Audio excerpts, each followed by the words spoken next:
প্রথম প্রশ্ন, শেখ আমি একজন যুবক, নতুন বিয়ে করব, শুনেছি বাসর রাতে নাকি অনেক দোয়া ও নামাজ পড়তে হয়।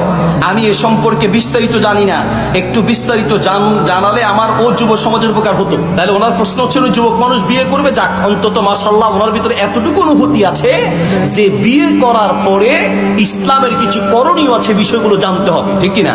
জানা উচিত। বিয়ের প্রথম রাত্রে কিছু করণীয় আছে, সব বলা যাবে না, সংক্ষিপ্ত আকারে বলছি। নাম্বার 1, বিয়ের প্রথম রাত্রে আপনি স্ত্রীকে নিয়ে সালাত আদায় করবেন, নামাজ পড়বেন। কিভাবে? আপনি সামনে দাঁড়াবেন, স্ত্রী পিছনে দাঁড়াবে।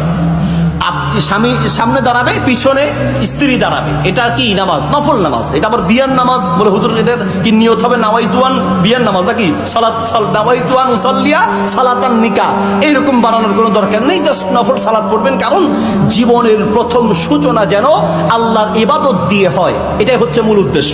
তাহলে বিয়ের প্রথম রাত্রে আপনি সালাত আদায় করবেন ইনশাআল্লাহ। 2 নম্বর হচ্ছে স্ত্রীর মাথায় হাত দিয়ে একটা দোয়া করতে হয়। অনেকে বলে হুজুর বিয়ে করার পরে মহাবিপদে আছি, আমি বউ চালামো, উল্টা হুজুর বউ আমারে চালাইতে আছে। বিয়ে করে কি বউ ঢুকাইলাম না জাহান্নামের দারোগা ঢুকাইলাম হুজুর, বুঝলাম না, মহাবিপদে আছি, কি করবো?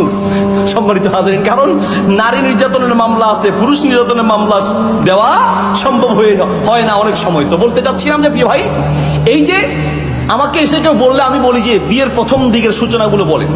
অধিকাংশ ক্ষেত্রে দেখি ওই সংসারে সমস্যা সবচেয়ে বেশি হয়, সেই সংসার শুরু হয়, সেই বিয়ে শুরু হয় নাচ দিয়ে, গান দিয়ে, হারাম দিয়ে। আপনার জীবনের সূচনা যখন হারাম দিয়ে হবে, সেই হারামে আরাম নাই, ওই সংসার সুখের হওয়ার সম্ভাবনা নাই, ঠিক কিনা?